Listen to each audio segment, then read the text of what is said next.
Hello there. Today we're going to be speaking about Libra Ascendants. So before we begin, let's have a few points to clarify the topic. So the first thing is that this is a Vedic astrological assessment, which means that for those people who are Libra Ascendants in tropical astrology, using those measurements, this is not a video for most of those people, unless it's like you're within those 7 degrees where it overlaps. For most tropical Libra ascendants, they will be a Virgo ascendant in Vedic astrology.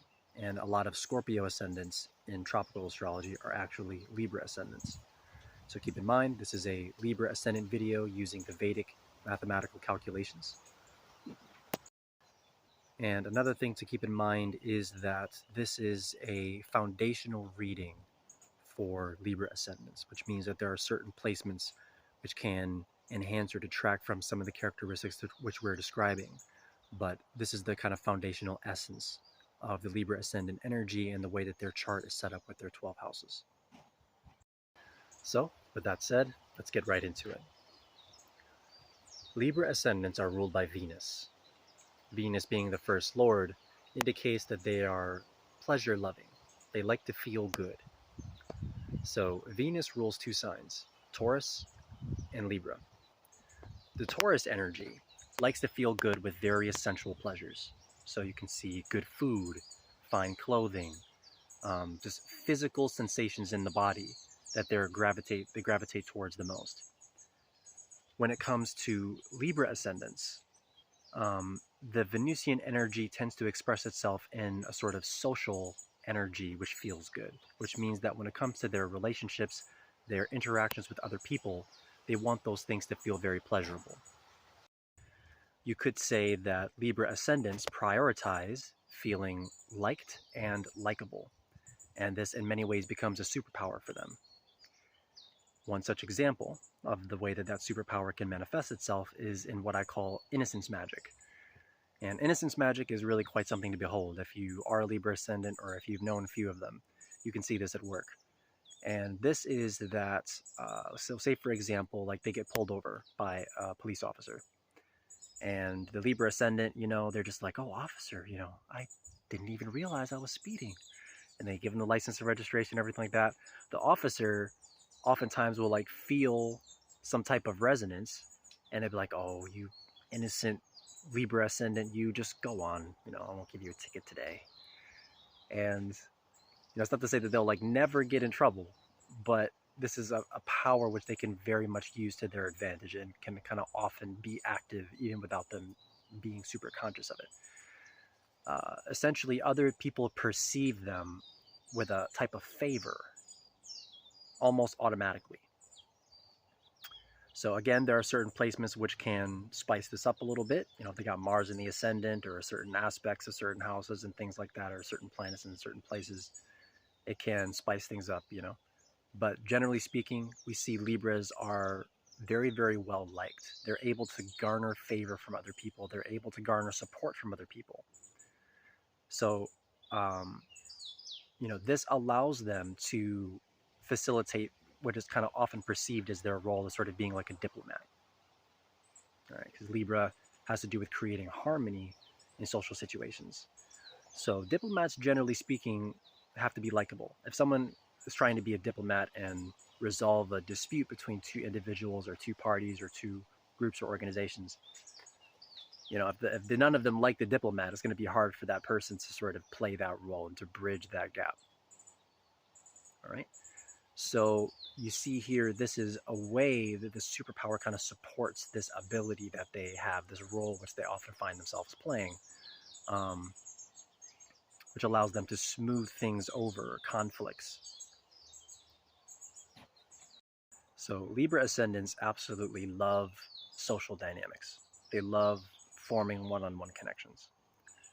Now, even in the instances where I've met Libra ascendants who have had so many like kind of traumatizing experiences that they're kind of like, I need a break from humans sort of thing. Even in those instances, I've observed that they'll usually have very deep, intimate connections with their pets or with some type of being, and that they'll treat that pet like a human being and like family. Really, it just is something that's completely fundamental to their nature to form bonds and to be nourished by those bonds. They don't do particularly well when they're actually completely on their own. You could say that Libra ascendants are meant to support and be supported, and that being supported is something that is very, very important for a Libra ascendant. So one of the ways that we can observe this is by the fact that Mars, or Aries, is in their seventh house, and Mars rules their seventh house. And so here we see that their energy pertaining to the self, pertaining to their ability to be self-motivated, self-initiated, to be driven, to be ambitious, that inner drive and self-identification is actually in the house of other people. And so you'll notice that, Libra ascendants can often have a lot of ideas, a lot of ambition, even a lot of things and dreams that they want to accomplish. And at the same time, they may have some challenge or difficulty in actually actualizing those plans, like actually moving towards them without assistance. And, this can be from a romantic partner, although it doesn't necessarily have to be from a romantic partner. It will just be some type of team up that they do. It'll be some type of partnership. And they tend to be drawn towards individuals when it comes to one-on-one relationships that are driven, ambitious, sometimes quite selfish, argumentative, but also motivated. People who kind of know what they want to go for it. People who are youthful. So you can kind of see them dating like young, kind of athletic people. They're very motivated. So these are kinds of people that they'll be drawn towards a lot when it comes to dating. And they'll be very, very passionate types of people that they're drawn towards. And so depending on the octave that they're kind of operating on, the Libra ascendant, whether they're kind of operating from a kind of lower octave of that Martian Aries energy or a higher octave, you can see them, for example, on the lower one where they're attracting very argumentative, selfish partners and spouses who kind of like do what they want at the Libra ascendant's expense. They're kind of like, well, I want to do this, and it doesn't really matter so much what the Libra ascendant wants. To kind of get an indication of this, like for the Libra ascendant, look at where Mars is positioned, your seventh house ruler, in the chart and what's going on with Mars, and you'll have an idea of kind of the archetype and things that are going on with that energy there.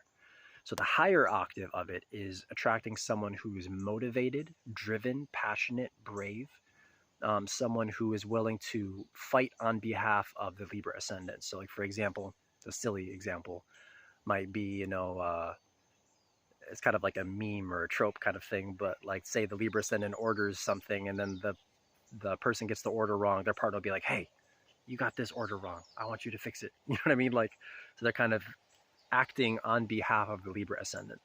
All right, it's a little bit of a joke, but there's some truth in it. And so really a big part of this dynamic comes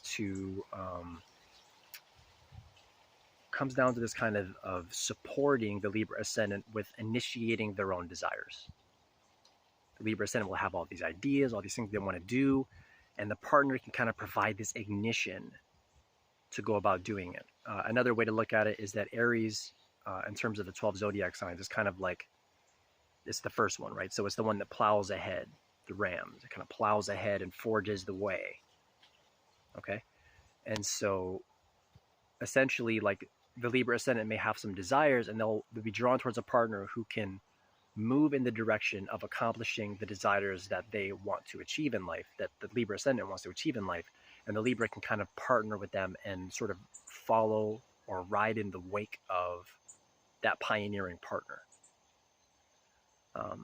And in exchange, they're able to provide a very friendly, connected, supportive type of energy, which can be very, very pleasant to be around. Venusian energy is the sign of things that feel good. It's the planet that feels good. So it generally feels very, very good to be the friend of or the partner to a Libra ascendant. It can feel kind of like, in the case of a female Libra ascendant, like dating a goddess. And, in the case of a male Libra ascendant, it's like dating a sort of Prince Charming.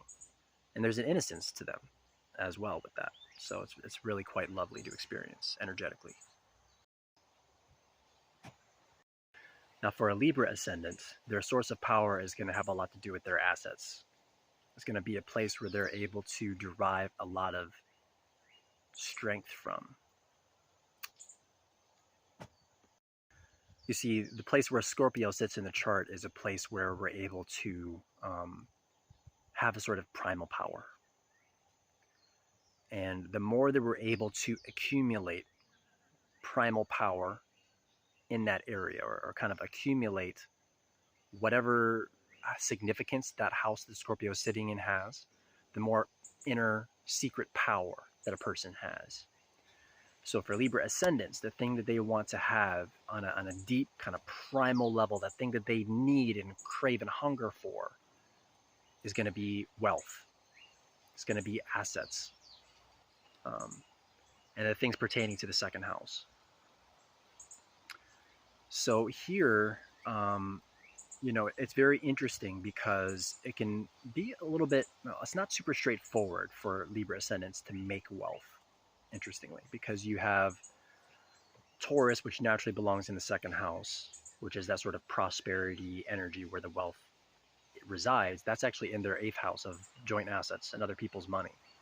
And there's Scorpio, which has to do with joint assets, and a thing that you need a lot is actually in their 2nd house of assets. So you'll find that they make money well when they're in partnerships.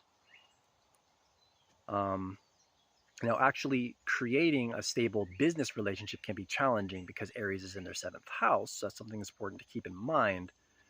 But when it does come to accumulating the assets, they'll find that the partnerships open the door to allowing them to do that if they're working with their energies in the proper way, and to kind of understand how to specifically work with these energies without it blowing up, because there's so much Martian energy going on here. Mars energy in the 7th, Mars energy in the 2nd. So you got to be really careful with this. But study the position of Mars and study the position of Venus, so you can see that 1st house, 8th house energy, and you can kind of better find how to work with those energies without them turning into like arguments or fights or things like that. But here, you'll notice that Libra ascendants are very, very good at actually supporting the cultivation of their partner's assets, because their Taurus prosperity energy is in the house of joint assets. So in some sense, you could say like in an ideal relationship where everything's healthy, everything's wonderful, they would be the Libra ascendant would be the complementary to a sort of go-getting type of person. They would contribute the wealth and assets somehow. They would somehow nourish their partner's assets, which would then come back to them and nourish them. All right. But oftentimes, Libra ascendants can find themselves in situations, if they don't understand this on a very deeply aware, kind of conscious level, where they're providing kind of assets and they're doing these types of things, but the return isn't there. And the partner might just be too selfish, like, oh yeah, thanks for giving me these assets, bye. Or just like neglects them in some other way, or does something else which makes them upset. And so that's something to be very, very mindful of, is the dynamics of reciprocity. And for Libra ascendants, choosing partners is something they have to do very, very consciously, very, very particularly. Because, when we're talking about Martian energy, there are so many wonderful qualities that come with Martian energy. You get a young, physically active, person who's ambitious and driven and passionate and sexy and all these wonderful things. You're like, yes, this person. But then there's also those elements about Aries and Martian energy, which is like selfish and aggressive and argumentative and things of that nature. So it's going to take a lot of discernment for Libra ascendants to be able to find the positive expressions of those archetypes, while choosing individuals who are not going to fall into the sort of pit traps of the negatives of that as much, like to where basically their partner isn't selfish. And one of the ways they can kind of begin to do this is just cultivating that clarity in general, of really knowing who people are. And if you're dating somebody, getting their astrology chart, looking at it deeply, for example. But also to analyze their own desires deeply. And Libra ascendants can externalize their desires somewhat, because, you know, Venus has to do with desires, but actually so does Mars. There's a lot to do with desires as well. So does Rahu. And so, you know, here, like one of the ways this can express itself, for example, is a Libra Ascendant. This is kind of like one of the challenging things about a Libra Ascendant. So okay, here we go a little bit here. A Libra Ascendant may say, okay, I want a partner who knows what they want, who's driven, who's active, and is going to go and get it. They find that person, they're like, yes, great. Then that partner wants something and goes and gets something that the Libra Ascendant doesn't want them to go and get. And then they're like, oh no, like I wanted a driven partner who knows what they want, but what they want isn't what I want them to want. Now that can get a little challenging. So Libra Ascendants can be a little tricky because you have to understand that for a Libra Ascendant, they're in a very unique position, and that they're the only ascendant that has every sign in the place which is opposite to its natural house. So Aries naturally belongs in the first house. Taurus naturally belongs in the second house. Gemini naturally belongs in the third house. All right. All the zodiac signs go in order from Aries, Taurus, Gemini, all the way to Pisces, and the houses go in the same order. So Libra ascendants have everything in its opposite position. Cancer naturally belongs in the fourth house, but for a Libra ascendant, it's in the 10th. Capricorn naturally belongs in the 10th house. For a Libra ascendant, it's in the fourth. And it's like that for every sign and house. So things can be a bit tricky for a Libra ascendant to figure things out, to balance this type of thing. And that's why so much of the dynamic of a Libra ascendant's life is about balance. It's important to note that a Libra ascendant is not someone who is already naturally balanced. That's not what a Libra ascendant actually means. It is someone who has to actively balance their life. And that's quite different. You might think, oh, Libra ascendants are just so balanced. Balance is just the thing that they... No, actually, it's almost the opposite. It's like things are so unbalanced that they have to constantly be doing this balancing act in almost every area of their life. So it's quite a challenging placement in that respect. And it's I think in the arc of like the grand kind of scheme of lives, when, you know, multiple lifetimes are taken into account, it's kind of an intermediary position, I think, where someone is learning how to get to know themselves. And this is a process by which they are going through, which will help them to understand how to get to know themselves. It's a little bit far from the mark. It's not like they're getting to know themselves quite yet. I mean, they are, but it's almost like they're getting to know how to get to know themselves, if that makes sense. So with this Aries first house, seventh house axis kind of thing, it's like they can, you know, they have to understand sometimes that they want a partner to be go-getting, but they want the partner to want the things that they want. Because Aries is in the seventh house, but it's their Aries energy. It's the Libra ascendant's Aries energy. So it's their selfish energy. Everybody has Aries energy somewhere. It's like this thing that's about me. Okay? So their energy that's about me is in the house of other people. So there's positive expressions to that and there's negative expressions to that. All right. So some of the positive expressions is that they can be quite diplomatic. So like if they, for example, might want to be more rude or upset or expressive than they would otherwise be, they'll tend to hold that back and try to be diplomatic instead. Now, depending on what other things they have in the chart, you know, that can be successful or kind of unsuccessful. They might think that they're being diplomatic and not being upset or not being selfish when they actually still are. They just don't realize it.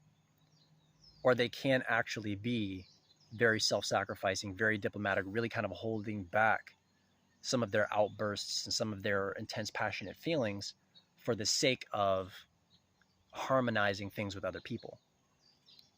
And whichever one of those things, however, whichever way it's expressing it is challenging, because even if they are successfully being diplomatic in that way, it can oftentimes be quite stressful to have to be the one to always play that role. So when it comes to choosing a partner, it's very important that the Libra ascendant is aware very deeply about what their partner desires in life and what they're ambitious about and what they're going and getting. And to make absolutely sure, as much as humanly possible, that those things which they desire and are ambitious about are perfectly in alignment with what the Libra deeply and subconsciously wants. for themselves. All right. Because sometimes, like I was saying, they can think that they're a little more self-sacrificing than they actually are because they want the partner to do the things that they want, that the Libra Ascendant wants, but they want the partner to do it of their own initiative without the Libra Ascendant always having to be the pusher, the one who motivates. You know, they want their partner to go and get it. So another thing, you know, kind of going back to the Scorpio in the second house, is that their childhoods are often quite traumatic. Libra ascendants can have some of the most traumatic childhoods of all the ascendants. And, you know, obviously this is because Scorpio has to do with sudden events, traumas, deep karmas, very, very challenging things that affect you on a deep, deep, deep emotional level. And you hold on to those feelings for many years because Scorpio is fixed water, which is like frozen like ice. So the emotions will get fixed. So whatever happened to them in their childhood is like a fixed emotional state, which will influence them for years and years to come. And, you know, you can often find that the childhoods that they're brought up in are abusive or toxic or destructive in some way. There's like a lot of aggression. There can be drugs. There can be all kinds of different unhealthy, bad things going on in the environment. And so, you know, one of the ways they, like a lot of the things that they go through and experience in life later is trying to kind of solve this problem in a lot of ways, try to heal this. So like, for example, the Scorpio energy in the second house also denotes, like we were talking about earlier, how they'll want wealth and assets and savings, and that'll be a source of power for them. And one of the reasons why, oh, so many bugs. One of the reasons why it's such a source of power for them is because of how unstable their childhood was. And for them, accumulating wealth is a way in which they can bring certainty into an uncertain world. They know if they have a bunch of wealth, well, they'll be able to use that wealth to protect themselves, to keep themselves safe, to overcome any type of sudden event. Oh, if somebody's abusive in their home, well, they can move, or they can have their own home, or they can have their own wealth. They can do whatever they need to do to make sure that they're safe. And so they don't want things to be out of control, again, because they know on a very deep level what that feels like to kind of be at somebody else's mercy. And one of the ways that they, you know, just in general kind of learn to adapt to this is to be so diplomatic. You know, and that's why they have a, you know, it goes back to their Libra in the first house. You know, it's like they don't want other people to feel bad. And this is a thing, I think, of an act of kindness on a lot of Libra ascendants' parts, where they know what it's like to be mistreated. And so generally speaking, they won't want to mistreat others. They'll want to treat them well to make them feel good. And they'll often sometimes forego their own anger and upsetness in order to try to make other people feel good. So there's a lot of consideration in that. Another thing is that Libra ascendants, as forthcoming as they often seem and are, they also will have a set of hidden values often. So, you know, Scorpio represents things that are hidden, and the second house is also the house of values. So, you know,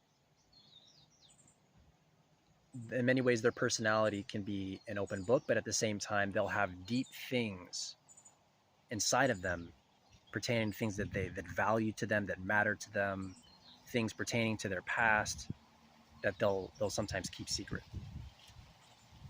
You know, deep feelings they'll sometimes keep secret. And so it's a very interesting dynamic between sort of this character that they play and this outfit that they wear, this energy that they have, which is very forthcoming and friendly and like, hey, I'm showing up exactly in the way that I appear to be. And then at the same time, like, they'll withhold certain things so that they can feel safe and so that they can always make sure to keep their image in a certain way so everything is harmonious and smooth.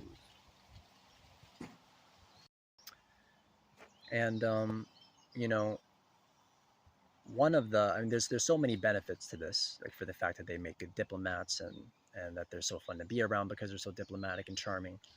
But then one of the challenges that come with this as well is the fact that like they have Pisces in the sixth house of conflicts. And so if like when it comes to a conflict, they'll want to smooth it out. They'll want to harmonize it. They'll want things to kind of just be patched up, be good. But if it's a situation that requires like a lot of real deep kind of gritty resolution where you got to sit down, you kind of got to hammer something out with somebody and it feels really uncomfortable, it feels abrasive to kind of sit there and have this very difficult conversation, that can be very taxing for a Libra ascendant.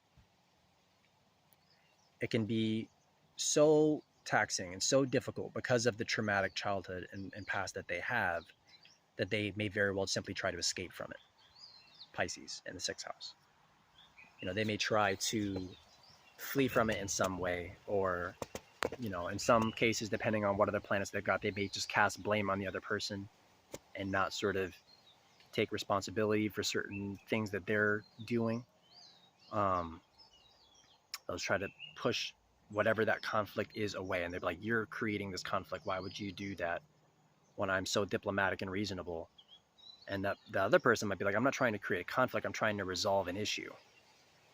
But sometimes for a Libra ascendant, it's very hard to tell the difference. It can just feel like damage. It can just feel like an attack. And so they can play kind of defensive mind games a little bit without even knowing it, without even meaning to. And they generally don't mean to, because they think of themselves as a very benevolent, diplomatic person, and that's actually how they try to act out their role. And so that's why, like, when it does come down to like the sort of real gritty, where just like kind of being nice and charming and smoothing it over isn't enough, you have to really get down in there and dig into it. That's something where they really have to like kind of consciously ground themselves without trying to run away, because it's very challenging. Another thing that comes with this is that sixth house is the house of Virgo, where Mercury is exalted, and Pisces is the sign where Mercury is debilitated. So Libra ascendants can sometimes like lack being logical. Now, this isn't always the case in every situation. It's generally the case when it comes to disputes and it comes to problems and things that have to be solved in sixth house matters. But in those matters, you'll find that they often will lose their logic. So, you know, they can try to escape with the Pisces energy, and they'll kind of become less and less logical, where they'll think they're making a logical point, but it's not actually based in reality or based in a consistent stream of logic. It'll just be like, it'll seem like it's logical to them, but it's like isolated, and it's like really ultimately not logical. It actually can be quite irrational, the opposite of logical. So I think that's a very challenging element of a Libra ascendant chart. With that said, the fact that they have Virgo in the 12th house gives them an interesting superpower on the flip side of this, and that is the ability to be logical and analytical in abstract spiritual waters and in altered states of consciousness. This is quite fascinating, actually. So you can find, like, if they take psilocybin, a ayahuasca, DMT, or something like that, they will have like their kind of logical mind active, even in these very, very abstract waters, where other people might be like, oh my gosh, I'm so confused, what's happening, everything's wavy, what's going on? They're like, oh yeah, no, I know exactly what this is. It's like this, this, and this. How fascinating. They're almost like taking notes studiously in these other realms and dimensions. So if you have, for example, like a study, scientific study, where, you know, you have a doctor who's like taking notes, and they, you know, you have somebody in a controlled setting, and they're on like psilocybin or something like that, and the doctor's like, okay, tell me about your experience. What kind of experience are you having right now? Libra ascendants can be some of the best people to sort of accomplish that and do that kind of a task. They're great at it. You know, when it comes to their dreams, when it comes to, you know, certain forms of like astral experiences, you know, their ability to analyze those things very logically and come to sound conclusions and rational conclusions about those experiences can be quite high. So for meditators and for occult practitioners who are Libra ascendants, it's a very strong placement to have that. And this is further supported by the fact that Venus rules both their first house and their 8th house, which naturally gives Libra ascendants an interest in the occult. And so, whereas Libra Ascendants, when it comes to normal, like everyday events, like when it comes to like 9 to 5s and these kind of boring, tedious tasks, Libra Ascendants generally won't want to do those things unless they've got certain placements. Maybe still Saturn's in the sixth or aspects of the sixth house or something like that. There might be a few things which can still give them that ability to kind of get gritty and in there and do that. But generally speaking, they'll either like want someone to kind of take care of them, or they'll wish for a life where they're super wealthy so that they no longer have to work. They want to escape working. They want to escape sixth house types of things.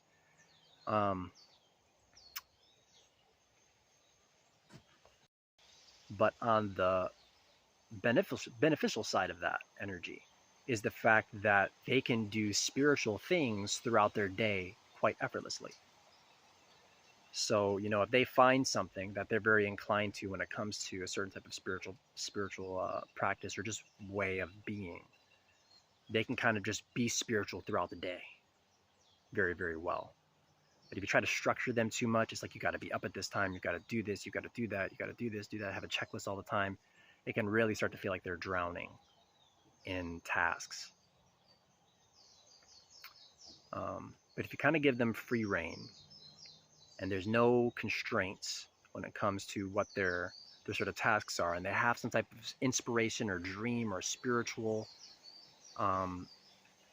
inspiration or practice they want to follow, you can find that they'll find this very unique, sort of meticulous way in which they're able to go about accomplishing that.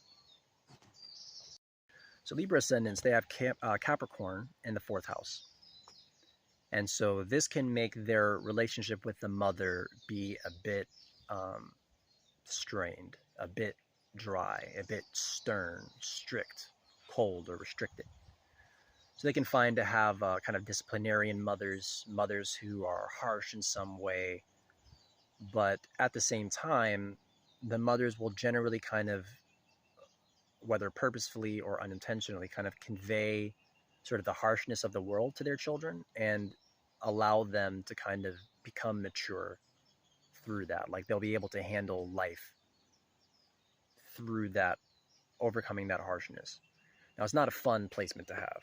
It's not something where, like a lot of times, I've seen the relationships with the mother years later even still be kind of broken down, still just like restricted, and they don't really have much of a relationship with their mother. And if they hang out with their mother sometimes, they'll be like, man, my mom used to be like really harsh, and so it's like hard for me kind of to be fully to open up to my mom and to feel like really connected or to kind of forgive and all that kind of stuff. There could be a lot there.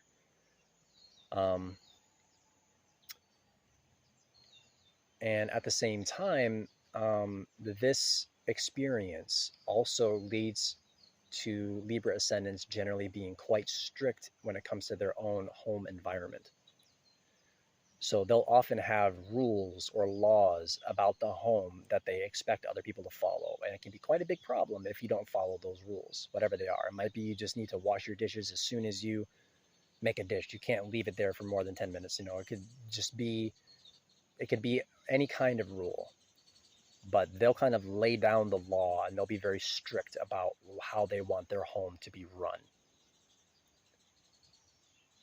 So it's very important if you are dating a Libra ascendant to be aware of this and to kind of understand that that's kind of a pretty intractable area of their life in some sense, to where like they're going to have just these very firm beliefs and opinions about how they want the home situation to be and how they want it to be run.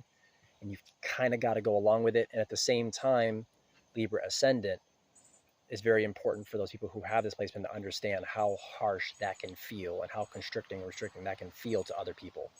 And to understand how other people can often feel when you're doing that, think back to how your mom made you feel, because it's the same actual feeling and energy. So sometimes that can be, the way that they're structuring their home can be a way that they're kind of like coping with and expressing what they went through with their mom, and it can kind of get that energy off their chest to have that firm thing that they're controlling and be like, now this is the way this is, and now because this is stable and foundational, I feel relief from that pressure and strain that was put on me by the mother, and that kind of instability is kind of resolved. And so here, the home situation can oftentimes feel like work. and they come home and it feels like they're a bit stiff. There's things to do, there's things to work on, and they can be quite stern here. And so they'll find more of their comfort and their peace of mind actually in their 10th house where their Cancer is. And that's when they're pursuing a career, when they're outside of the home in some way. Now, pursuing a career for a Libra Ascendant can be quite challenging as well.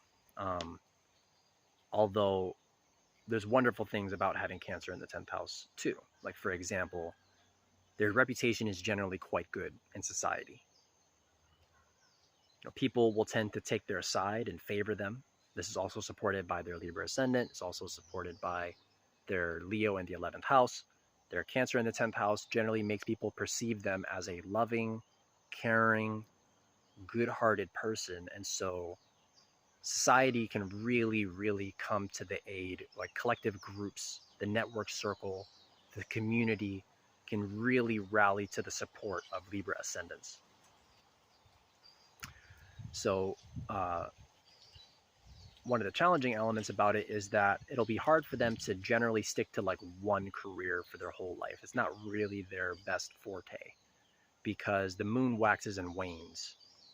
So, they'll find that they have an emotional connection to and a drive to pursue some type of career. And they're like, this feels great. This sounds great. I want to go do this thing.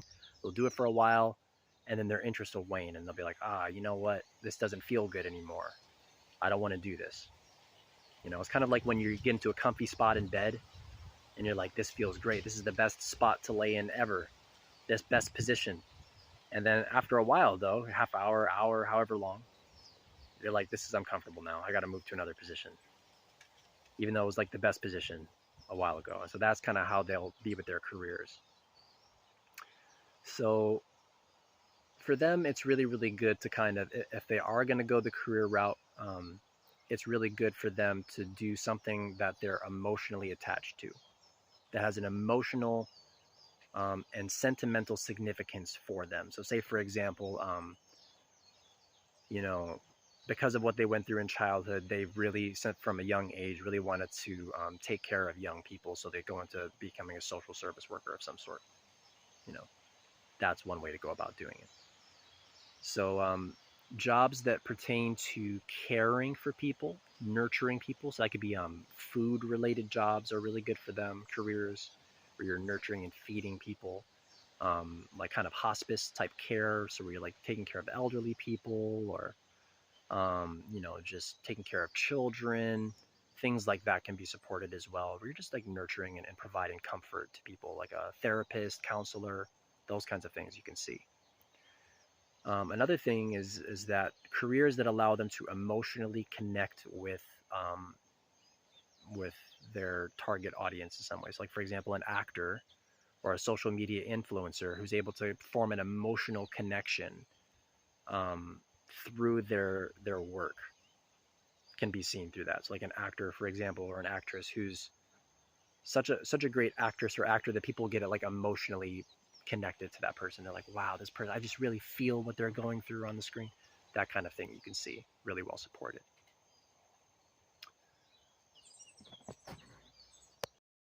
So for them, something that's really, really a powerful area for them is the network circle.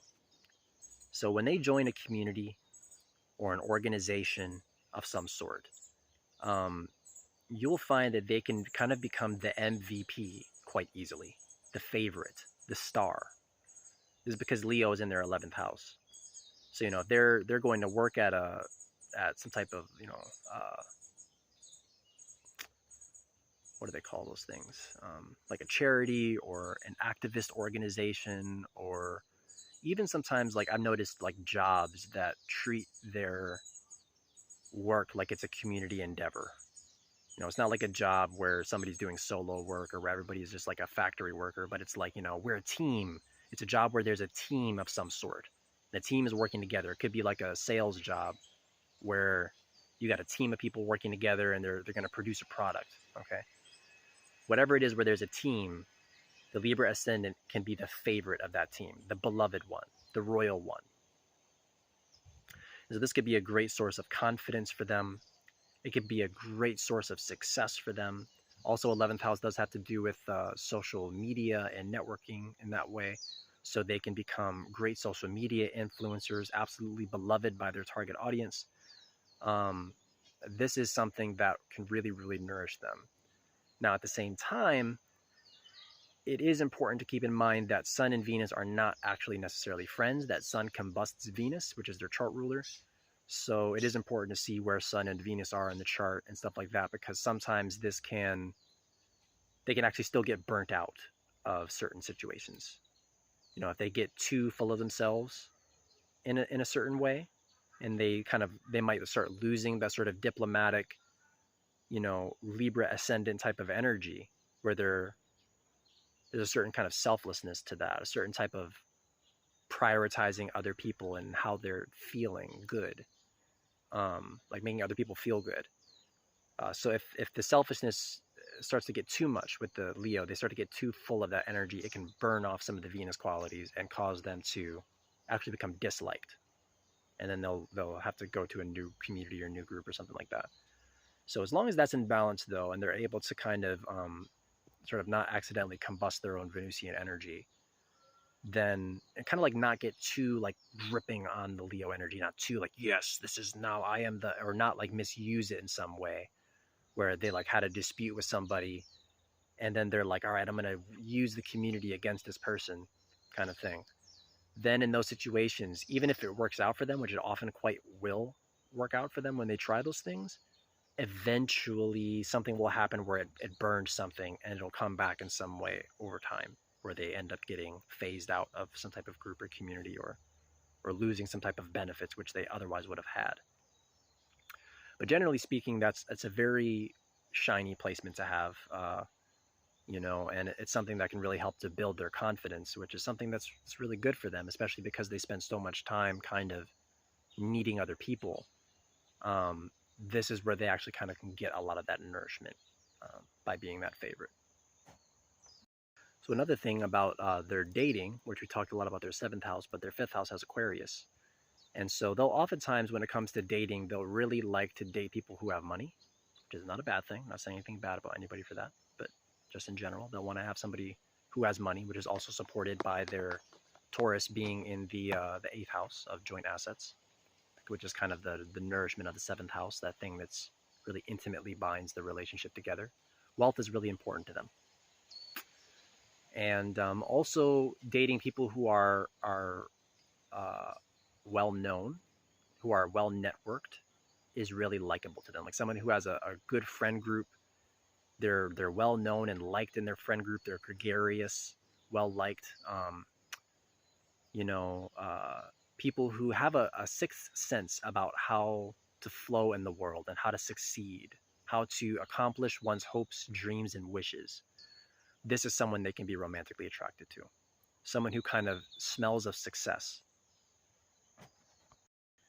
And another thing is when it comes to raising their children, they will want their children also to be successful. Teaching their children how to succeed in the world, like to make money, to be well connected, is something that's a high priority for them. And they can sometimes, because Aquarius is ruled by Saturn, be a bit harsh in teaching and preparing the children to achieve that. So Aquarius is ruled by both Saturn and by Rahu. So the children are oftentimes unconventional, innovating. They usually have a lot of strong desires. They want something, and they have a sort of high intelligence and how to go about achieving what it is that they want to accomplish their dreams. So you can have quite successful children financially and in terms of like culturally in society. And at the same time, like for example, if they have a child due to some other types of planetary placement or karmas or something like that, that has a different priority, like say they don't care about money, they don't care about succeeding in the world or being well networked, that can put stress on the Libra ascendant. They're kind of like, what do I do with this? Like, how am I supposed to teach my child how to survive in the world when they don't pursue their hopes, dreams, and wishes, and when they don't kind of go about trying to be successful? So they can be a bit harsh sometimes, like if they like to push the child to make money or to prioritize those things. But generally speaking, when you do have the Saturn ruled signs in the fifth house, regardless of the harshness, it generally works out in the children's favor in the end, because the children generally know how to exist in the world. And so it's kind of like one of those things where the child, like growing up, might be like, man, this hurts. This is like, oof, this is a little intense. But then later on, they're like 30s, 40s, 50s. They're like, man, my parents did me right. They really taught me how to be responsible and how to structure things properly to live in the world and succeed. So that's something to be aware of and to keep in mind. The Libra ascendants are highly intelligent. They have Sagittarius in the third house and Gemini in the ninth house. So their ability to pick up topics very quickly is high. Someone presents them with a philosophical topic, some type of high knowledge, and they're like, oh yeah, boom, boom, boom, boom, and they'll just come to conclusion after conclusion. They'll just kind of like get it, very, very naturally, very easily, and they will absolutely love to dialogue on philosophical topics. Right? And there's a wide range of those things depending on what they're interested in and what's considered philosophical for that individual person. It could be spirituality, could be university-related topics. It could just be, like whatever the high knowledge is for that person. They'll love to dialogue on that, and they'll love to have friends also who are intelligent and who they learn from and who also share their beliefs. They like to hang out with those kinds of people. It's a lot of fun for them. So Libra ascendants can often have command of a wide array of topics of information. So they'll be very intelligent in that way. Now, the one thing about it, this is something to be aware of, is that when it comes to the penetrating depth of knowledge, like they're like studying a topic very, very deeply for years, thoroughly, concentratedly, like fleshing out like one subject of study, that can sometimes be lacking. It's kind of like a jack of all trades, master of none energy sometimes with their knowledge, where they'll start learning a thing. Like say they start learning astrology, say they start learning about the Vedas or something like that. They're learning it. They pick it up. They're like, okay, cool. I got a lot of these principles about it. Boom, boom, boom, boom, boom. Got that. Great. Let's move on to the next thing. Oh, I want to study this now. Boom, boom, boom, boom, boom. Cool. Great. Let's move on to the next thing. They're not as much the type to like spend years and years becoming a master of like one thing or a select group of things. So for them, it's like exploring knowledge is like a game. It's a fun, childlike activity. They're going to love to talk about it. And one of the cool things about this placement is that we talked about their social media influence, their ability to become influencers. Well, they can propagate spiritual knowledge very, very well. They can really communicate the high-minded principles and things which they've learned and reach a good amount of people with that and be very well liked for that. So that's a very, very beneficial thing to have. And there are some placements in the chart which can help to deepen their study and research into specific topics. It's not to say that they like can't do that. There are certain placements, like certain 8th house placements, for example, certain things in the 9th house that can deepen it more. But it's kind of like a general thing, is that it can sometimes be a bit surface level or be just like hopping from topic to topic to topic without fully fleshing out each one. So Libra ascendants are fun, kind people to be around. They generally light up a room, make people feel great. They tend to want to put others before themselves, and they want to meet their needs through other people. They're intelligent and creative and dynamic, and they're pleasure seeking in a lot of ways, and all of these things make them really a joy to be around in many, many ways. I guess the one thing, if you can kind of sum it up, to be aware of is when it comes to being deep, when it comes to being gritty about things. That's something you might have to push yourself a little bit to do, Libra Ascendant, to kind of ground yourself, to be able to look at the hard things sometimes, to be able to move through something that's a little difficult when it comes to dispute in a relationship or something like that, so that you're able to arrive at the pleasurable thing on the other side of it, which is an even deeper level of resolution. But this is a very, very fascinating ascendant to have, where everything is in its opposite position in terms of the house and the signs. And so I feel like, studying Libra ascendants and being a Libra ascendant is a way to get a very unique perspective on the world and really be able to see things from sort of like a unique point of view. And that point of view, I think, can bring a lot to the table when it comes to understanding people, to understanding ourselves, to understanding ourselves as human beings. And there's a lot of benefit that they bring. So thank you so much, all you Libra ascendants out there, for being so charming and brightening up the rooms. We really appreciate you. And if you have any questions, comments, please post them in the section below. If I get like a lot of comments about things that maybe you want certain points fleshed out more, or certain things deepened about certain house placements or things of that nature, then I might make a part 2 on this video. Otherwise, I'll probably just answer it in the comments. But so yeah, I hope that you enjoyed it, and I look forward to talking about the other ascendants as well, and I look forward to it. So talk to you soon.